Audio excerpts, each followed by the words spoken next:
Hello friends, स्वागत है आपका आप सबके पसंदीदा यूट्यूब चैनल लक्ष्य विद विकास सर में।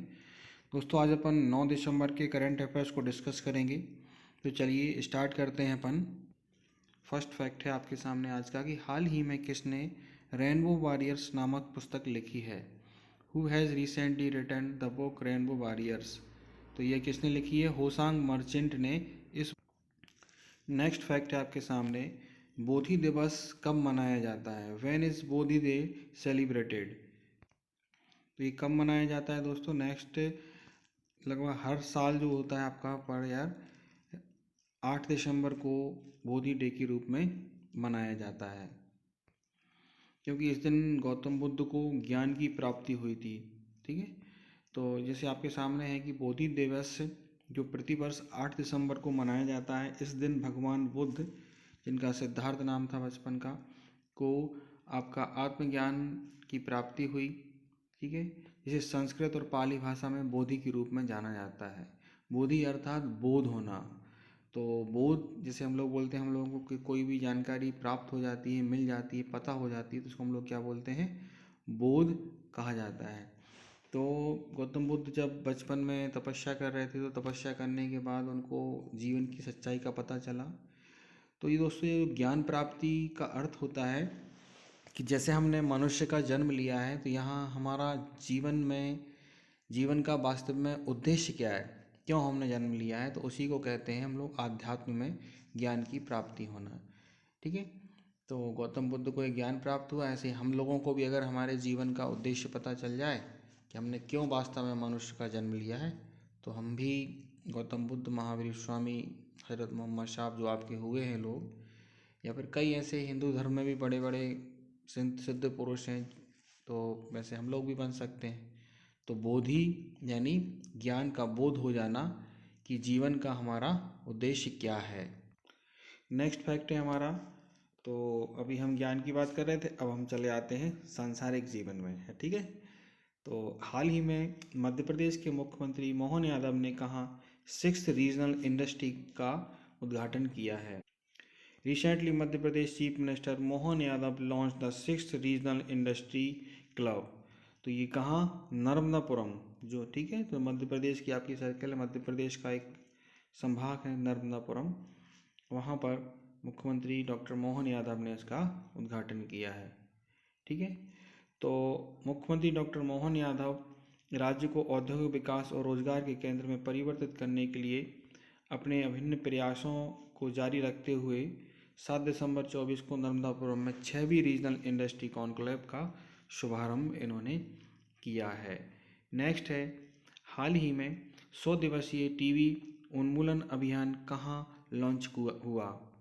आपका केंद्रीय स्वास्थ्य मंत्री ने पंचकुला हरियाणा में आपका इसको लॉन्च किया। ठीक है, तो जेपी नड्डा जी हमारे जो हैं वो कौन है? आपके स्वास्थ्य मंत्री हैं, इन्होंने इसको लॉन्च किया। केंद्रीय स्वास्थ्य मंत्री जेपी नड्डा ने आपका हरियाणा के पंचकुला में तपेदिक अर्थात टीबी के मामलों और उसके कारण होने वाली मृत्यु दर को कम करने के लिए एक राष्ट्रव्यापी अभियान का उद्घाटन करते हुए कहा है कि तपेदिक के मामले में कमी आपकी 2015 से दोगुनी हो गई है। यानी जो 2015 से पहले जो आपकी टीबी की जो दर थी पेशेंट्स की, वो आपकी दुगने उसमें कमी इसमें आ गई है। यह वैश्विक औसत से आपकी आगे है। 100 दिवसीय टीबी उन्मूलन अभियान जो है वो 33 राज्यों के 347 जिलों में चलाया जाएगा, जहां इस बीमारी का प्रकोप जो है वो सबसे अधिक है। अर्थात जहां टीबी सबसे ज़्यादा फैलती वहां पर आपका ये किया जाएगा। इस अभियान का जो उद्देश्य है, टीबी के मरीजों की पहचान करना और उसकी रोकथाम के उपाय करना है ना। कई जगह पर यह देखा जाता है कि जो मरीज़ होते हैं वो इलाज कराने में देरी करते हैं, तो इससे उसको आपका जोर दिया जाएगा कि जो मरीज़ हैं उनकी सही समय पर पहचान हो सके और उनको सही इलाज समय पे मिल सके, जिससे कि उनकी जान को बचाया जा सके। नेक्स्ट है आपके सामने के हाल ही में यूरोग्रिप टायर के ब्रांड एम्बेसडर जो है वो कौन बने हैं? Who has been recently appointed as the brand ambassador of Eurogrip tyre? तो हमारे भारतीय क्रिकेट टीम के पूर्व कैप्टन महेंद्र सिंह धोनी, ठीक है, जो आपके यूरोग्रिप टायर के ब्रांड एम्बेसडर बने हैं। नेक्स्ट फैक्ट है, हाल ही में कौन संयुक्त राष्ट्र मादक पदार्थ नियंत्रण आयोग के 64वें सत्र की अध्यक्षता? Recently, who will chair the 68th session of the United Nations drug control commission? इसकी अध्यक्षता कौन करेगा? हमारा भारत देश इसकी अध्यक्षता कर रहा है। भारत को संयुक्त राष्ट्र के मादक पदार्थ निरोधक नारकोटिक ड्रग्स आयोग के 68वें सत्र का अध्यक्ष चुना गया है। वियना में संयुक्त राष्ट्र में भारत के स्थायी प्रतिनिधि शंभू एस कुमारन ने आज आधिकारिक तौर पर संयुक्त राष्ट्र की इस प्रतिष्ठित संस्था की अध्यक्षता संभाली है। नेक्स्ट है आपके सामने कि हाल ही में कौन सा राज्य जो है वो हिमभोग नाम से मक्के की आटा लॉन्च कर रहा है ना, यानी कौन सा जो आपका राज्य है, राज्य सरकार है, वो हिमभोग के नाम से मक्के का आपका आटा लॉन्च कर रही है। तो हिमाचल प्रदेश सरकार आपका ये कदम उठा रही है। इसमें 35,000 हेक्टेयर भूमि पर प्राकृतिक खेती को बढ़ावा दे रही है और उसमें आपका ये मक्के को हिमभोग के नाम से आपका, तो हिमाचल प्रदेश नेचुरल फार्मिंग को बढ़ावा दे रही है। इसके जरिए उगाई जाने वाली फसलों का दाम एमएसपी से आपका अधिक किसानों को भुगतान किया जा रहा है। अब राज्य सरकार ने घोषणा की है कि वह प्राकृतिक खेती को उत्पादित मक्के का आटा जो है वो आपका हिमभोग के नाम से आपका उसकी ब्रांडिंग करेगी और उसको बेचेगी। नेक्स्ट है, हाल ही में किसने पीएम ई विद्या डीटीएच चैनल लॉन्च किया है? Who has recently launched PM E Vidya DTH channel? तो भारत के शिक्षा मंत्री श्री धर्मेंद्र प्रधान जी ने आपका इसको लॉन्च किया है। तो केंद्रीय शिक्षा मंत्री धर्मेंद्र प्रधान ने 6 दिसंबर को नई दिल्ली में भारतीय सांकेतिक भाषा को समर्पित पीएम ई विद्या डीटीएच चैनल जो है वो आपका लॉन्च किया है ना। तो जो आपके स्टूडेंट्स हैं जो सुन नहीं सकते हैं उनके लिए आपका ये लॉन्च किया गया है और यह कदम राष्ट्रीय शिक्षा नीति 2020 के उद्देश्यों के अनुरूप है। नेक्स्ट है, हाल ही में संयुक्त राष्ट्र ने किसे विश्व ध्यान दिवस घोषित किया है ना? Who has recently been declared World Meditation Day by the United Nation? तो 21 दिसंबर को आपका वर्ल्ड ध्यान डे घोषित किया है। ठीक है फ्रेंड्स, तो मेरा ये मानना है कि कोई भी स्टूडेंट अगर वरिष्ठ पदों पर पहुंचता है तो उसके दिनचर्या का एक अभिन्न अंग होता है मेडिटेशन। और आप लोग भी अगर एक बड़े पद पर जाना चाहते हैं, कुछ अच्छा काम करना चाहते हैं, तो अपने जीवन का आधा घंटा 30 मिनट आप कम से कम, है ना, मेरा तो ये मानना है कि 24 घंटे हैं तो 24 घंटे में से 24 मिनट कम से कम आप लोग मेडिटेशन के लिए दीजिए। मेडिटेशन अगर आप लोग करेंगे तो आपकी जो पढ़ने की क्षमता है ये कई गुना आपकी बढ़ जाएगी। ठीक है, तो संयुक्त राष्ट्र महासभा ने 21 दिसंबर को विश्व ध्यान दिवस आपका घोषित किया है। तो पूरी दुनिया जो है वो आपका आज योग का लोहा मान रही है ना। तो यह घोषणा भारत के सह प्रायोजन मसौदा प्रस्ताव को सर्वसम्मति से स्वीकार करने के बाद हुई है। भारत के अलावा, है ना, लिechtenstein, श्रीलंका, नेपाल, मैक्सिको, अंडोरा जैसे देशों ने भी इस प्रस्ताव को अपनाने में अहम भूमिका आपकी निभाई है। ठीक है, भारत के स्थायी प्रतिनिधि राजदूत पर्वत सैनी हरीश ने कहा कि 21 दिसंबर को विश्व ध्यान दिवस के रूप में घोषित करने के पीछे भारत का मकसद समग्र मानव कल्याण और आंतरिक परिवर्तन को बढ़ावा देना है। उन्होंने कहा कि भारत के सभ्यतागत सिद्धांत वसुधैव कुटुंबकम के अनुरूप भारत ने इस दिशा में विश्व का नेतृत्व करने का संकल्प किया है। देखिए, हमारा भारत देश जो है वो आपको सबको पता है कि हमारे देश का इतिहास कैसा रहा है, हमारे देश की क्या सभ्यताएं रही हैं, क्या हमारे यहाँ पर कैसे कैसे राजा महाराजा हुए हैं। तो भारत का इतिहास एक बहुत अलग है। पूरी दुनिया आज अलग तरीके से चल रही है और पूरी दुनिया में देखा जाए तो लोग बाग इंडिया के कल्चर को फॉलो कर रहे हैं और इसी वजह से भारत के ये सारे के जो कार्य हैं उनकी सराहना होती है। ठीक है, तो उन्हीं में से एक जो है वो आपका ध्यान है और ध्यान ही सब कुछ है। ध्यान के माध्यम से आप बहुत कुछ प्राप्त कर सकते हैं, अपनी बॉडी को कंट्रोल कर सकते हैं, अपने माइंड को स्थिर कर सकते हैं और जिसका माइंड स्थिर हो गया तो बिल्कुल हर चीज़ उसको प्राप्त हो सकती है। तो उसके लिए मेडिटेशन एक आपका बहुत ही अच्छा माध्यम है। ठीक है दोस्तों, अब 21 दिसंबर को ही क्यों कहा गया कि भारतीय परंपरा के मुताबिक जो होता है 21 दिसंबर को शीतकालीन संक्रांति कहा जाता है। इसी दिन जो होता है आपका, इसे उत्तरायण भी कहा जाता है। यह दिन जो होता है वो ध्यान की शुरुआत के लिए शुभ माना जाता है। ठीक है, इसके बाद जो होता है हम लोग देखते हैं जैसे 22 दिसंबर जो होता है पूरे वर्ष का सबसे छोटा दिन होता है, और इसके बाद से जो सूर्य होता है वो उत्तरायण होना शुरू हो जाता है, और अगले दिन से आपका दिन क्या जो हो जाएंगे वो 22 दिसंबर से क्या आपका दिन हम लोग उसके बाद से धीरे धीरे बढ़ना शुरू हो जाते हैं। ठीक है, 21 जून सबसे बड़ा होता है, 21 जून से आपका जो होता है होना शुरू हो जाता है, और 21 दिसंबर जो होता है वो आपका सबसे छोटा माना जाएगा, और फिर वहाँ से 22 से आपका दिन बढ़ना शुरू हो जाएंगे। हाल ही में देश का लिंगानुपात जो है वो 918 से बढ़कर कितना हो गया है? Recently, the sex ratio of the country has increased from 918 to how much? तो फ्रेंड्स ये कितना हो गया है? 930 हो गया है ना, सेक्स रेशियो इन इंडिया। तो सेक्स रेशियो का मतलब होता है हमारा कि 1000 लड़कों पर कितनी लड़कियां हैं? आज हमारी 930 लड़कियां हैं, है ना। 70 जो लड़कियां हैं वो आज अभी आपकी कम है। तो अभी हाल ही में कितना हो गया है? इंक्रीज होकर आपका 930 हो गया है। तो भारत में लिंगानुपात 2014-15 में 918 से बढ़कर 23-24 में कितना हो गया है? 930 हो गया है ना। जन्म के समय लिंगानुपात 14-15 में 918 से बढ़कर आपका 933 हो गया है ना।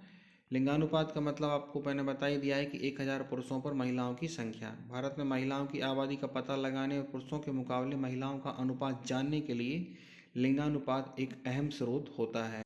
लिंगानुपात में सुधार के लिए सरकार की कई योजनाएं लागू हैं, जैसे कि बेटी बचाओ बेटी पढ़ाओ योजना और प्रधानमंत्री मातृ वंदना योजना। जैसे हमारे मध्य प्रदेश में मुख्यमंत्री लाडली लक्ष्मी योजना चलती है ना। ऐसी कई योजनाएं आपकी संचालित होती हैं। भारत में लिंगानुपात से जुड़ी कुछ बातें अपन जानते हैं। साल 2011 की जनगणना के मुताबिक भारत का लिंगानुपात 943 था। 2001 में 933 आपका था। ठीक है, पिछले 5 दशकों में भारत में लिंगानुपात 930 के आसपास लगभग आपका रहा है ना। बाल लिंगानुपात जो अगर हम लोग बात करें तो सुबह आपका घटोती हुई है। यह स्वतंत्र भारत के अब तक के सबसे निचले स्तर 918 पर आपका है। तो अभी अपने लिए खुशी की बात है कि भारत में आपका प्रेजेंट में 930 हो गया है, यानी बढ़ोतरी हुई है। ठीक है फ्रेंड्स, तो ये बहुत ज़रूरी बात है, और लड़के और लड़कियों में आज के समय में भेद नहीं करना चाहिए। लड़कियों की संख्या में बढ़ोतरी होना चाहिए, और इसलिए सरकार भी कार्य कर रही है, और आम लोगों की भी सोच अब लगभग बदल गई है। पहले की धारणा जो थी वो आपकी अलग थी। नेक्स्ट फैक्ट है आपके सामने स्पोर्ट्स से संबंधित। हाल ही में किसने लगातार दूसरा अंडर-19 एशिया कप जीता है? Who has recently one the second आपका अंडर-19 एशिया कप क्रिकेट का जो टूर्नामेंट है वो किसने जीता है? बांग्लादेश ने आपका जीता। तो ये इसका स्कोर कार्ड रहा। बांग्लादेश जो है वो आपका 59 रन से आपका विजय हुआ है। इंडिया को इन्होंने हराया है। ठीक है, तो भारत को इसमें आपकी हार मिली है और बांग्लादेश जीत गए। तो नेक्स्ट है आपके सामने, हाल ही में सर्वाधिक मोबाइल मेलवेयर हमले कहाँ पाए गए हैं?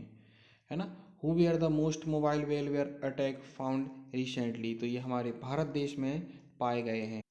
तो आप लोग देख रहे हैं कि 28% जो है वो इंडिया में है, 27% अमेरिका में है, कनाडा में 15%, साउथ अफ्रीका में 15%, नीदरलैंड में 5%, मैक्सिको में 4%, सिंगापुर 3, ब्राज़ील 3, ठीक है, और फिलीपींस में आपके 2% है। सबसे ज़्यादा कहाँ पाए गए हैं? आपके भारत में पाए गए हैं। तो हैक देखिए आपके सामने लिखा भी है कि हैकर्स की पहली पसंद क्या है? भारत है।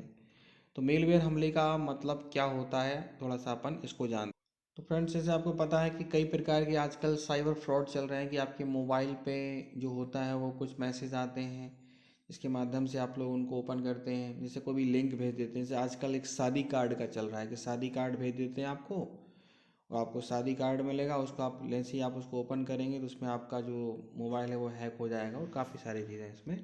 तो ऐसे ही अटैक के लिए आपका पूरा ये चल रहा है। तो भारत में मोबाइल मेलवेयर हमलों के कुछ हालिया मामले शामिल हैं। नकली शादी कार्ड घोटाले, है ना, जैसे कि नकली कार्ड आपको भेज देंगे, आप उसको ओपन करेंगे, जिससे आपका मोबाइल आपका हैक हो जाएगा, है ना। तो ये आप याद रखेंगे। मोबाइल मेलवेयर दुर्भावनापूर्ण सॉफ्टवेयर है जो व्यक्तिगत जानकारी चुरा सकता है। डिवाइस को नुकसान पहुंचा सकता है, सिस्टम को ध्वस्त कर सकता है। मोबाइल मेलवेयर के कुछ सामान्य प्रकारों में virus, worms, mobile bot, mobile phishing हमले, है ना, ये सब चीज़ें इसमें शामिल रहती हैं। कुछ सावधानियां बरत कर जो है वो इनसे बच सकते हैं कि अपने ऑपरेटिंग सिस्टम, सॉफ्टवेयर और ब्राउज़र को आपका अद्यतन रखें, सुरक्षित रखें। भौतिक मीडिया से आपकी सावधान रहें, है ना। सुरक्षित तरीके से वेब ब्राउज़र ओपन करें। तकनीकी सहायता घोटालों से आपके सावधान रहें। केवल सुरक्षित वाईफाई नेटवर्क पर ही संवेदनशील जानकारी जो है वो आपके दर्ज करें। हम लोग कहीं भी वाईफाई लेकर, किसी के मोबाइल से वाईफाई लेकर कभी भी अपना जो बैंकिंग का कार्य है वो आपको नहीं करना चाहिए। नेक्स्ट फैक्ट है आपके सामने कि हाल ही में ओईसीडी ने वित्त वर्ष 2025 में भारत की जीडीपी कितने प्रतिशत रहने का अनुमान लगाया है। Recently OECD has estimate what percent of India's GDP will be in the financial year 2025। तो ये लगभग कितना अनुमान लगाया है, जीडीपी इंडिया की कितनी रहेगी आपकी, 6.8% लगभग आपकी रहेगी। लेकिन इसके बारे में अलग अलग संस्थाओं ने अलग अलग तरीके से अलग अलग आंकड़े जारी करे हैं, तो अपन जरा वो भी देखते हैं कि किस तरीके से रहेगी। लेकिन उसका एक एवरेज निकाला गया, वो कितना निकाला गया आपका, 6.8%। तो इसने मुद्रास्फीति जो है वो 4.8% बताई है ना। तो भारत की जीडीपी ग्रोथ को लेकर आपके सभी के अलग अलग अनुमान हैं। अब वो अनुमान क्या है अपन वो देखते हैं। वर्ल्ड बैंक ने जो बताया है वो आपका 6.6% बताया है। IMF है ना, इंटरनेशनल मॉनिटरिंग फंड, जो इसको हम लोग IMF शॉर्ट में कहते हैं, ने 24-25 के लिए 7% बताया है। रिजर्व बैंक ने जो है वो 7% बताया है, ठीक है। S&P ग्लोबल मार्केट इंटेलिजेंस के मुताबिक जो है वो आपका 6.6% रहेगी। तो इन सब के आधार पर हमने उसका एक एवरेज निकाला है। वो एवरेज कितना है आपका, 6.8% है, याद रखना है।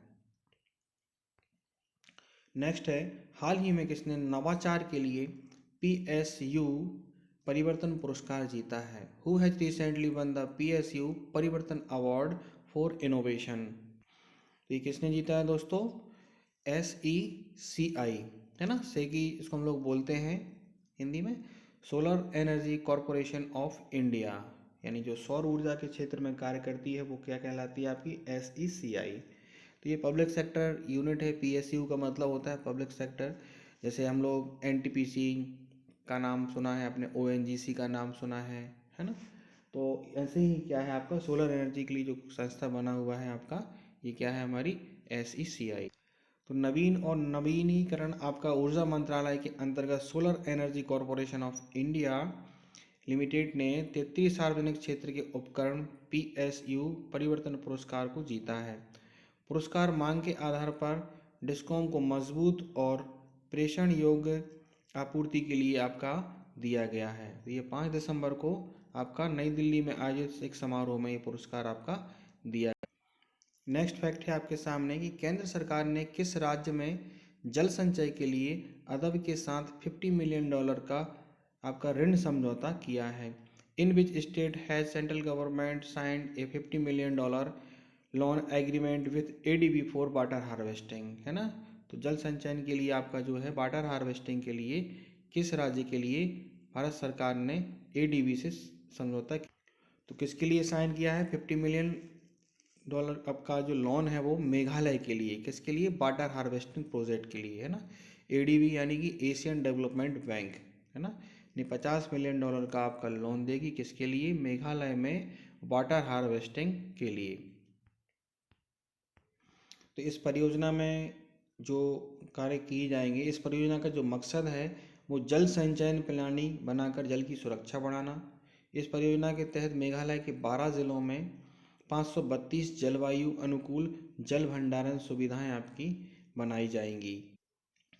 इसके अंतर्गत गारो, जैंतिया और खासी क्षेत्रों में सूक्ष्म सिंचाई प्रणालियां लागू की जाएंगी, है ना। इसके तहत 3 जल विद्युत संयंत्रों में आपके नवीनीकरण और ऊर्जा सूक्ष्म जल विद्युत का प्रायोगिक परीक्षण किया जाएगा।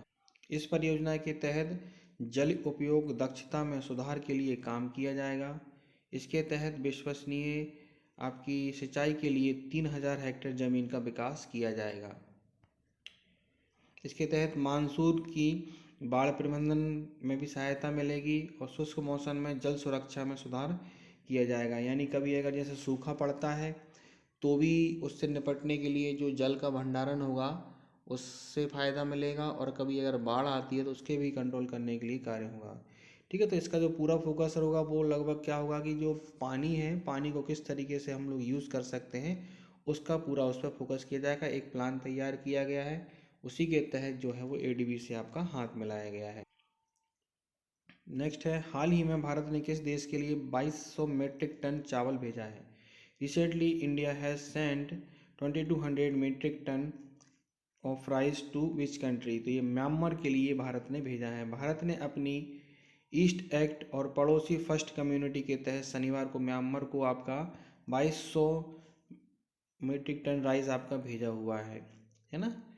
मानवता की सहायता की पुष्टि विदेश मंत्रालय के प्रवक्ता आपके रणदीप जायसवाल ने सोशल मीडिया प्लेटफॉर्म पर एक्स पर इसकी जानकारी दी है। जायसवाल ने कहा है कि भारत अपने एक्ट ईस्ट और पड़ोसी फर्स्ट कम्युनिटी के सचिवालय और म्यांमार के लोगों के लिए मानवीय सहायता की जो है वो आपकी भेज रहा है, और इसको आगे चल के आपका दोगुनी करेगा, और अभी से इसकी शुरुआत कर दी गई है। ठीक है, तो ये आपको याद रखना है। ठीक है फ्रेंड्स, तो ये अपन ने करेंट अफेयर्स को आज डिस्कस करा। ठीक है, इसमें मैंने जो भी फैक्ट्स आपको बताए हैं तो इनको आप लोग अच्छी तरीके से नोट कर लीजिए, समझ लीजिए, और पिछले कुछ समय के भी करंट अफेयर्स की वीडियोस आपको अब मैं निरंतर उपलब्ध कराता रहूँगा, तो वो आप लोग सब अच्छी तरीके से देखते रहिए, लगातार हमसे जुड़े रहिए और देखते रहिए। और जिन लोगों ने हमारे चैनल को सब्सक्राइब नहीं किया है, चैनल को सब्सक्राइब करें। वीडियो आपको पसंद आया होगा, इसको लाइक करें और अपने दोस्तों के साथ इसको शेयर करें।